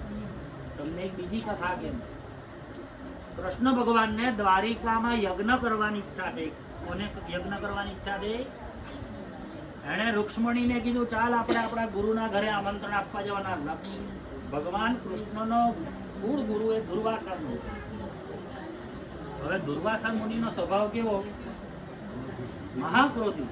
ક્રોધી નહીં, મહાક્રોધી. વાતમાં ગુસ્સો આવી જાય. કોઈ એના બાજુ જોઈ તો બી ખીજવાય. હવે આટલો ક્રોધ અને રૂક્ષ્મણી કહે કે અરે ભગવાન તમે લઈ જવાના હતા, આનું મગજ ફટાઈ ગયું ને કાંઈ શ્રાપ આપી દીધો તો કે આપણા ગુરુ છે, આપણે જવું જ પડે તો જ આપણો યજ્ઞ સફળ થાય. જો આપણે આપણા ગુરુના ઘરે નહીં જઈએ તો આપણો યજ્ઞ સફળ જ નહીં થાય. તો બંને ગયા અને ભગવાન હાથ જોડીને ઉભા રહ્યા. આવે ગુરુના ભાગવતમાં કથા આવે. ભગવાને કીધું કે મારે યજ્ઞ કરવાનો છે, તમે મારા ગુરુ કહેવાય. ગુરુ એટલે તો તમારે આવવું પડે. કે હું લાવ્યો, મને લેવા આવ્યો તો રથ લાવ્યો. તો જા જઈને બળદ છોડી કાઢ, ઘોડા છોડી કાઢ, અને આ તારી બૈરી જે છે ને એના ખભા પર એક જોહરું મૂક અને એક તારા ખભા પર મૂક અને મને બેહાડ તો હું તારા ઘરે યજ્ઞ કરવા આવું. ભગવાનને ખબર હતી ગુરુ દયાળુ હોય, મારી પરીક્ષા લેતો છે. ભગવાને ઘોડા છોડી કાઢ્યા અને જેવું જોખું મૂક્યો ત્યારે ભગવાન પાસે આવીને કીધા બસ મારે આ જ જોવાનું હતું કે મને ખબર છે તું પરબ્રહ્મ છે, સચ્ચિદાનંદ છે, પણ આ મનુષ્ય અવતારમાં મને ગુરુ બનાવેલો તો આ ગુરુનું તું મહત્વ જાણે છે કે નહીં? આ મહત્વ છે. એટલે ભગવાને જો જોહરું માથા પર લેવો પડતું હોય તો આપણી તો શું તાકાત. એટલે ગુરુ બદલાય નહીં કહેવાનો અર્થ એટલો. ગુરુનો દ્રોહ થાય નહીં. ગુરુ દ્રોહ કરો તો ભક્તિ જતી રહે પૂરમાંથી, અને ભક્તિ જતી રહી ને એટલે જાણવાનું કાન છેડે ઢાંકણ ખુલે પેલા અગરબત્તીની સુગંધ આવે તો પછી ઘરમાં બીજી સુગંધ આવે. સમજ પડી ને વાતમાં? ગુરુ ભક્તિ છોડી દેવ તો ઘરમાં લોબાનની ભૂગળની સુગંધ આવે, અગરબત્તીની સુગંધ આવે. ગુરુ ભક્તિ છોડી દેવ, માળા પૂજા ઉપાસના છોડી દેવ તો ઘરમાં સુગંધતા આવે પણ પેલી બાટલીમાંથી આવે. સમજી ગયા ને? એટલે ગુરુનો દ્રોહ કરવાનો નહીં. બ્રહ્મ દ્રોહે ન લક્ષય, ગુરુ દ્રોહે ન ધર્મક્ષય. ગુરુનો દ્રોહથી ધર્મ જશે. સાધુવાણીની આવી દશા થઈ અને સાધુવાણી પસ્તાવો કરે છે.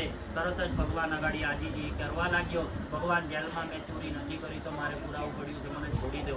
લીલા કલાવતી ભિક્ષા માંગીને પસ્તાવો કરે. પાપનું પ્રાયશ્ચિત પસ્તાવો છે. યાદ રાખજો, પાપ કરો ને તો પસ્તાવો ને તો પાપ ઓછું થાય. પણ પાપ કર્યા પછી અભિમાન કરો, હસો તો પાપ વધે. પાપ કર્યા પછી જો ભગવાન અગાડી બેસી જાય કે ભગવાન મારા જેવો કોઈ પાપી નથી ને પાપ દૂર કરવા વાળો તારા જેવો નથી તો ભગવાન માફ બી કરી દો. પણ પાપ કર્યા પછી અભિમાન કરો તો પાપ વધે. પાપ સંતાડવાથી વધે.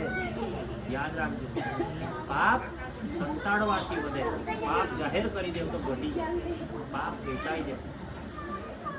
એટલે સત્યનારાયણની કથામાં કીધું છે સાધુવાણીએ પાપનો પસ્તાવો કર્યો. ભગવાને તે જ રાત્રે ચંદ્રકેતુના સપનામાં મેં કીધું વાણિયા અને છોડી મૂક, જે ધન છે તે ડબલ કરી આપ. રાજાનો આદેશ થયો, બંનેને છોડી મૂક્યા. કથાનો અહીં પર ત્રીજો અધ્યાય પૂર્ણ થાય. બોલો શ્રી સત્યનારાયણ દેવ કી, સદગુરુ દેવ કી. ચોથા અધ્યાયની અંદર ભગવાન પરીક્ષા લેવા માટે આવ્યા. ભગવાને એટલું જ કીધું તારા વહાણમાં શું છે? તો કે વેલા પાંદડા જે મસ્કેરી કરે. મા બાપની મસ્કેરી થાય નહીં. બધાની મજાક મસ્કેરી કરો પણ મા બાપની મસ્કેરી થાય નહીં, ગુરુની મસ્કેરી થાય નહીં, વિધવા સ્ત્રીની મસ્કેરી થાય નહીં, ગર્ભિણી સ્ત્રીને મરાય નહીં. મર્યાદા. આ તો ભગવાનની મસ્કેરી કરી બેઠો અને જેવી ભગવાનની મસ્કેરી કરી તેવું વહાણમાં વેલા પાંદડા થઈ ગયા. બેભાન અવસ્થામાં ઢળી પડ્યો. તરત જ માફી માંગી કે મારી ભૂલ થઈ ગઈ, મને ક્ષમા માંગી. તરત જ ભગવાને ચતુર્ભુજ ભગવાન પ્રગટ થયા અને કીધું વાણિયા તારા ઘરે સંતાન ન હતું, મેં સંતાન આપ્યું.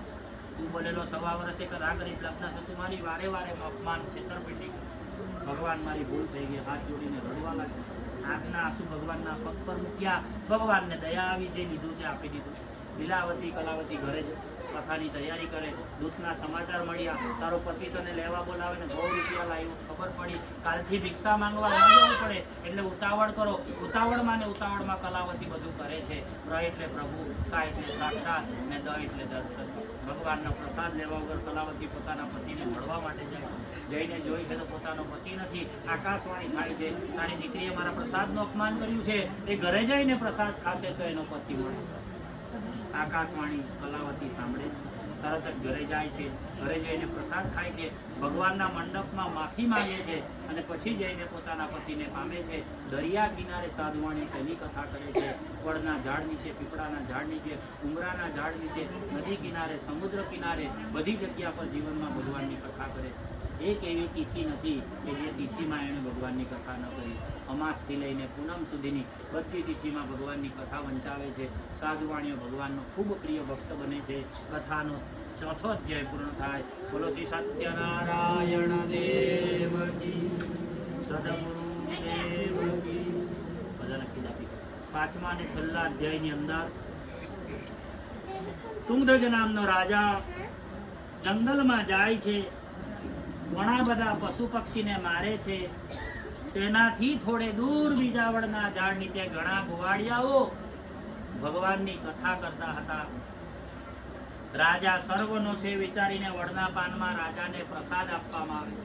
રાજા વિચાર કરે કે હું સોના ચાંદીના વાસણમાં જમવા વાળો સામાન્ય વડના પાનમાં તુચ્છ ગોવાળિયા દ્વારા આપેલા પ્રસાદને જમવું નહીં. એટલે એવું કહેવાય, અહંકાર કરે છે. અહંકારે ન મોટી પ્રશ્ન.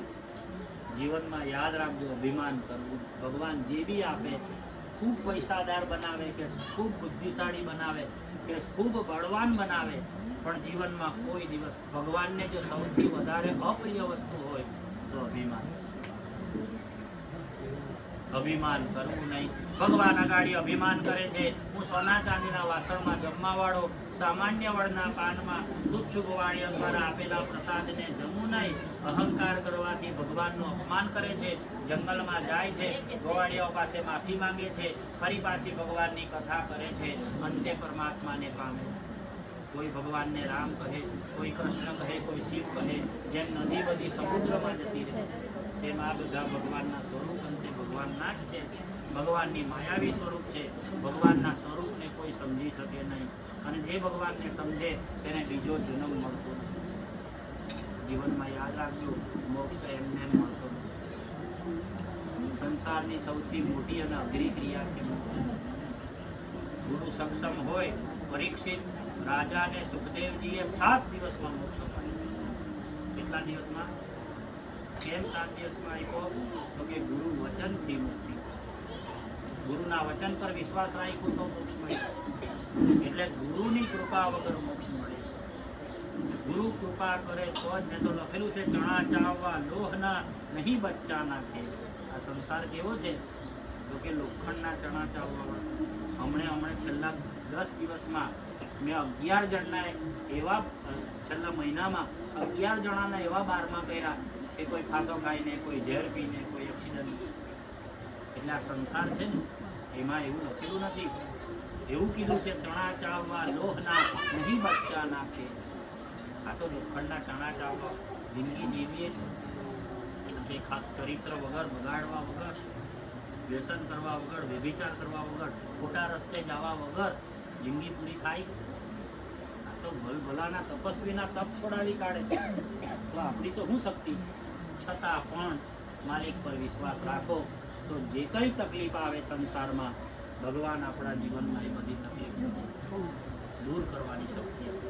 એટલે કથાનો સાર એક જ વસ્તુનો છે, ભલે સંસારમાં જીવવાનું છે, પાપ કરવાનું છે, બધું કરવાનું છે, જીવવા સારું બધું કરવું પડે, બધું જ સહન કરવું પડે, પણ છતાં પણ જીવનનો એક સાર યાદ રાખજો, ભગવાન જ સર્વસ્વ છે. પૂર્ણમિદં પૂર્ણાંત ભાવાંજલિ પત્ર આવે ને, એના નીચે એક મંત્ર લખેલો, પૂર્ણમિદં પૂર્ણાત પૂર્ણ. ભગવાન એક જ એવો છે જે પરિપૂર્ણ છે. બાકી કોઈ સંસારમાં ની પત્ની, ની પોયરા, ની સમાજ, ની કોઈ બીજું કોઈ પૂર્ણતા નથી. બધા અપૂર્ણ છે. જે પરિપૂર્ણ હોય તે જ સાચું સુખ આપી શકે, જે અપૂર્ણ હોય તે સુખ આપી. સંસારમાં સ્વાર્થ વગર કોઈ સુખ આપતું નથી, અને સ્વાર્થ વગર કોઈ દુઃખ પણ આપતું. એટલે આ જો બધા સ્વાર્થી છે, નિસ્વાર્થ કોણ છે? પરમાત્મા. પરમાત્માને કોઈ સ્વાર્થ નથી. શરીરથી છૂટો પડેલો જીવ, શરીરથી છૂટો પડેલો જીવ કોઈ બીજી જગ્યાએ જતો નથી. તમસોમાં જ્યોતિર્ગમય. ભગવાનમાંથી છૂટું પડેલું તત્વ ગાઢ ક્રમે સમય જતા જ્યારે ભગવાન છેલ્લે પ્રલય કરે, ભગવાન પોતાની અંદર પાછી આત્માને સ્વીકારી પાપ કર્મ કરે તો અહીંયાથી લાખમાં ફરે ખરો, પણ ફરતા ફરતા ફરતા ફરતા લાખો વર્ષ ફરીને બી છેલ્લે તો ભગવાન જ દયા કરે. યાદ રાખો, ભગવાન જેને લેવા આવે તેનો બીજો જન્મ થતો અને છેલ્લે ભગવાન કલ્કી સ્વરૂપે કાળા ઘોડા પર બેસીને સમુદ્રમાંથી નીકળે તે દાડે બી જવાનું તો બધાએ કાં છે? રામ નામ આ જવાનું છે. એટલે હિસાબ બહુ કરવાનો નહીં જીવનમાં, બહુ ગણતરી નહીં કરવાની, બહુ કંઈ બધા ખોટા હાચામાં બહુ પાપ પુણ્યમાં બહુ કરવાનું નહીં. છેલ્લે યાદ રાખવાનું તમસોમાં જ્યોતિર્ગમય, છેલ્લે પરમાત્મામાં જ જવાનું છે. બીજી સ્કંદ પુરાણે રેવા ખંડે કથાના 5 અધ્યાય પૂર્ણ થાય. બોલો શ્રી સત્યનારાયણ દેવ. ચાલો તમે બધા બાકીના નજીક આવીને ફૂલ ચડાવી જાઓ. રામ નારાયણ કૃષ્ણ દામોદરમ વાસુદેવમ હરિ શ્રીધરમ માધવમ ગોપિકા વલ્લભમ જાનકી નાયકમ શ્રી રામચંદ્રમ ભજે. હરે રામ રામ રામ હરે હરે, હરે કૃષ્ણ કૃષ્ણ કૃષ્ણ હરે હરે. સત્યનારાયણ દેવ કી. ચાલો એકતા થઈ જાઓ. પ્રસાદ થઈ ગયો તો રસોઈ મંગાવી લો.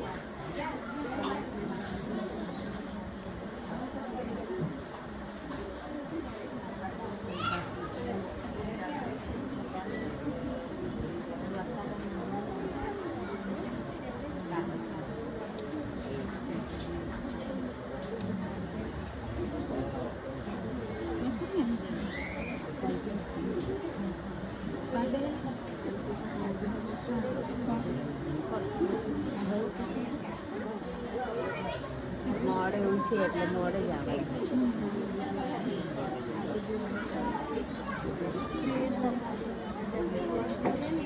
અહીંયા નહીં મળે, આ બાજુ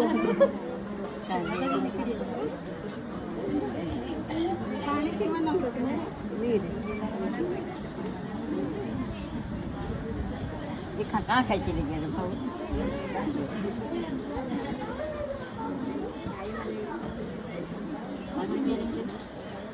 પાણી નહીં